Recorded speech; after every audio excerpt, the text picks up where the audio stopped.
Things are heating up at Denver Broncos training camp, and we need to talk about something very important. We know this team has huge expectations for 2026, and man, if the Broncos really want to make a run at the Super Bowl, this offense has to be ready for anything. Right now, Bo Nix is being tested every single day by an elite Denver defense, and while some fans might be worried because the defense has been winning so many battles in practice, others believe this is exactly what Bo and the offense need to become even better. But there's another name we absolutely have to talk about: Pat Bryant. Yes, Patty Ice has been stacking impressive practices, building chemistry with Bo Nix, and becoming one of the biggest stories of training camp. So I want to know which side you're on. Are you concerned about the offense struggling against this defense? Or do you believe these difficult practices are preparing Bo Nix and the Broncos for something special this season? And do you believe Pat Bryant is really ready for a breakout year? Write your opinion in the comments. If you've been a Denver Broncos fan for more than 15 years, hit that like button hard. Alright, Broncos country, let's talk about Bo Nix, this defense, and especially what Patty Ice has been doing at training camp. Now, Broncos country, we need to start with something that can easily be misunderstood when you look at training camp from the outside. Denver's defense has been winning a lot of these battles. If you simply hear that sentence every day, you might start wondering what is wrong with the offense. You might wonder whether Bo Nix is struggling, whether the running game is good enough, or whether this offense is ready for the season. But the situation described from camp is much more interesting than that. This defense is making Denver's offense work for absolutely everything,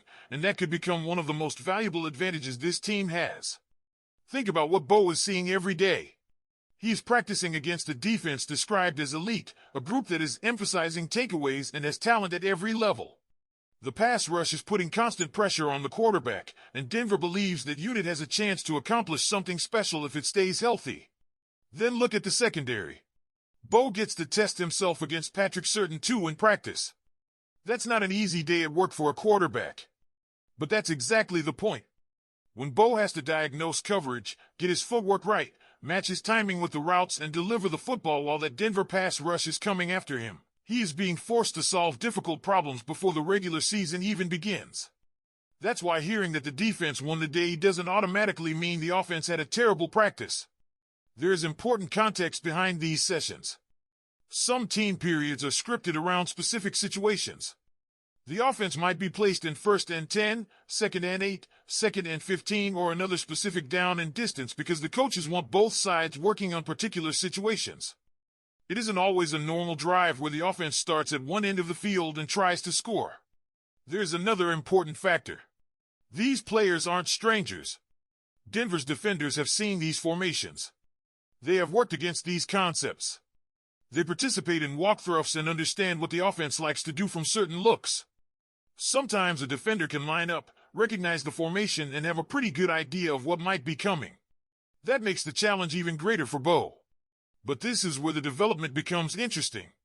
The offense can study what happened, go back to the film room, understand how the defense attacked a certain formation, and then develop a counter. And according to Davis Webb, facing this defense every day is a blessing. He pointed to the quality Denver has across all three levels and mentioned players including Chris Abrams-Draine, Patrick Surtain II, and Alex Singleton, while also noting how the defensive line is getting after the quarterback.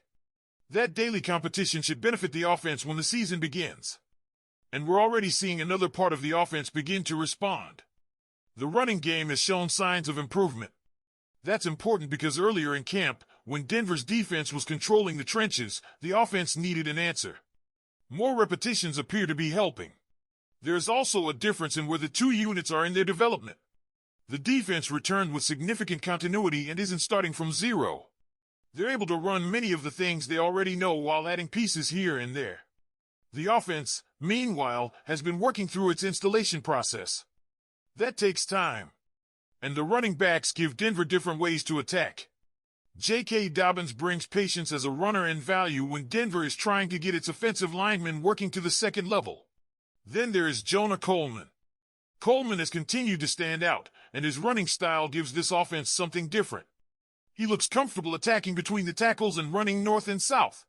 There isn't much hesitation. He sees the opening and goes.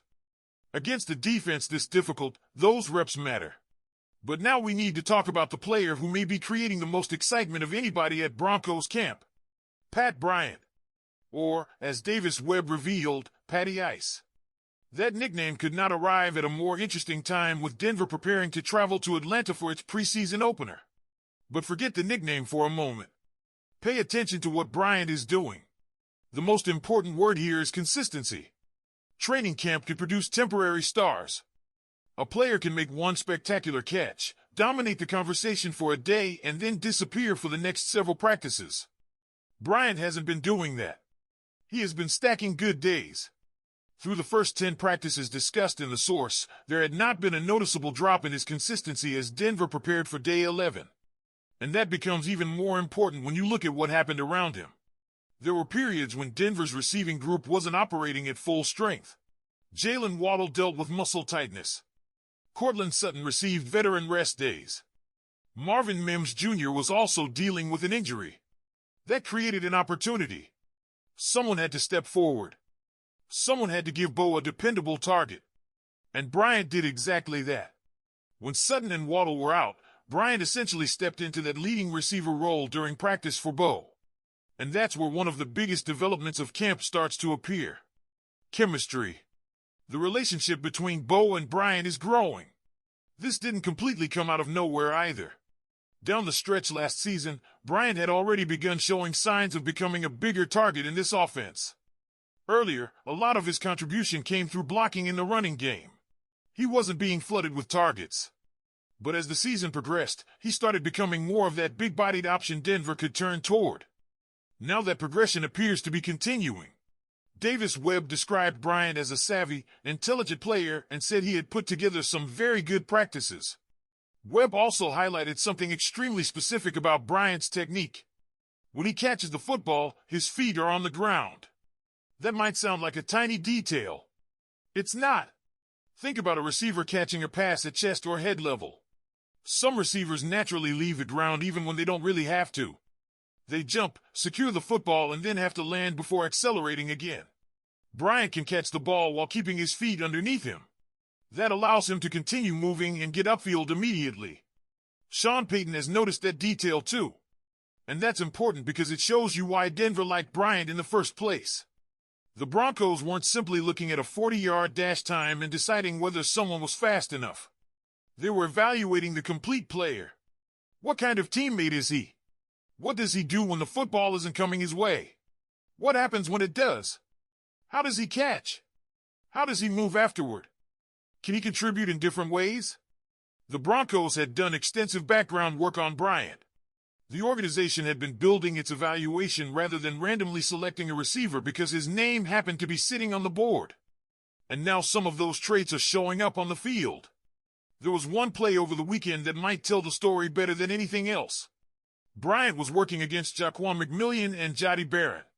He went up over both defenders, made the catch, and managed to get both feet down near the back corner of the end zone. Think about how difficult that is. You're not simply running uncovered and catching an easy touchdown. You're dealing with two defenders. You have to track the football. You have to win at the catch point.